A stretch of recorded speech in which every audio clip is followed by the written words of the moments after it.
Friends, मैं आज आपको परजुरी के बारे में बताना चाह रहा हूँ। परजुरी एक ऐसा डेंजरस क्राइम है जो अगर आप झूठा हलफनामा, एफिडेविट या फिर झूठे दस्तावेज अगर आप कोई भी कोर्ट में अगर आप पेश करते हैं, that is called perjury, because you are committing a blunder and a heinous crime against the judiciary, that is public justice system।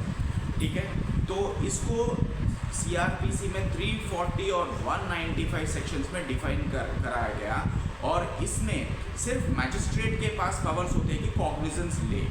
और अगर यही और इसमें और दूसरी बात ये है कि आईपीसी 193 सेक्शन में इसका सज़ा दी गई है कि ऑलमोस्ट 7 साल तक का सज़ा आपको गिर सकता है आपके ऊपर। और ये तीसरी बात ये है कि ये जो परजुरी का जो क्राइम है, अगर आप ऑनरेबल हाई कोर्ट्स में या सुप्रीम कोर्ट ऑफ इंडिया में कमिट करते हैं, which are known as constitutional courts, तो वहाँ पे आपको ये 7 साल की सज़ा के अलावा आपके ऊपर क्रिमिनल कंटेम्प्ट के भी चार्जेस लगेंगे। क्रिमिनल कंटेम्प्ट वो होता है जब नॉर्मली अपन कोई जुडिशरी के बारे में, कोई जज साहब के बारे में कुछ अनाप शनाप बातें करते हैं या लिखते हैं या पब्लिश करते हैं या सोशल मीडिया में लिखते हैं, तब it will attract perjury, sorry criminal contempt. So यही चीज़, बिकॉज क्रिमिनल कंटेम्प्ट का जो डेफिनेशन है section 2C of contempt of courts act 1971 में दी गई है।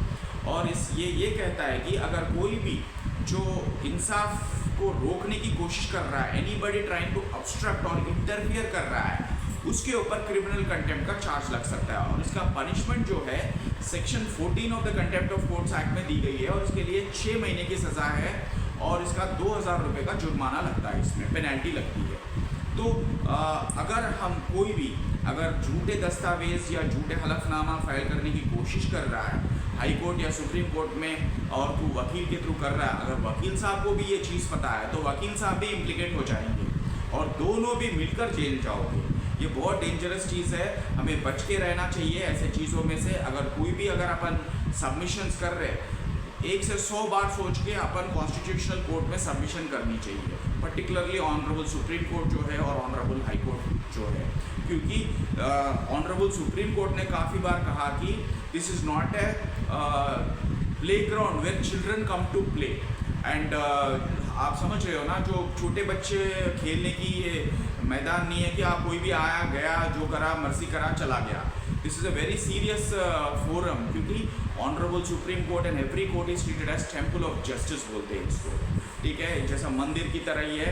और जो जज साहब बैठते हैं उनको लॉर्डशिप इसलिए कहा जाता है कि वो भगवान की तरह इक्वल पोजीशन में बैठे रहते हैं और वो इंसाफ करते हैं और दिन रात मेहनत करके पूरा थ्रू आउट द ईयर, चाहे घर में भी हो फिर भी वो पूरी तरह से इंसाफ करने की कोशिश करते हैं। So that's why what you need to understand my dear friends कि हम परजुरी का जो क्राइम है इससे बच के रहना चाहिए।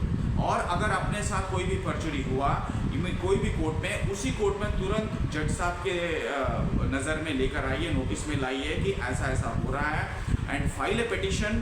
परजुरी का पिटिशन लगता है अलॉन्ग विथ एफिडेविट।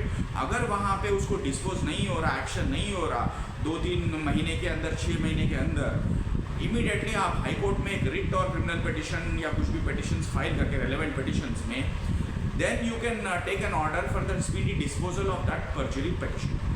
अगर वो डिसमिस भी करा तो उसको इमीडिएट चैलेंज करके उसको एडमिट भी करा सकते हो, आप करा सकते हैं, फिर लोअर कोर्ट में आके फिर से फ्रेश सुनवाई करा के कंसिडर करा सकते हैं। So perjury is a very serious crime, it's a crime against judiciary. So one has to be very careful with filing the affidavits and filing any type of documents, and until you are not sure about it, don't take any risk. And moreover, advocates साहब, वकील साहबों के लिए भी यही राय है कि अगर कोई भी क्लाइंट आपको कुछ भी पेपर्स देता है, चाहे जितना भी अच्छा आदमी आपके फ्रेंड में हो, रेफरेंस से आया हो, जितना भी पैसा दे रहा हो, चाहे लाखों नहीं करोड़ों भी दे रहा हो, डोंट टेक रिस्क। पहले उससे प्राइमा फेसी आप चेक कर लो, उसको बता के और उसके सामने चेक करने की ज़रूरत नहीं है। You can do the back and work, उसका जो बैकग्राउंड वेरिफिकेशन है आप कर लो डॉक्यूमेंट्स का। अगर वो एफआईआर का कॉपी दिया, कुछ ऑर्डर्स, जुडिशियल ऑर्डर्स दिया, you have to be very careful. मेरे नज़र में एक केस है, मैं आपको बताऊंगा।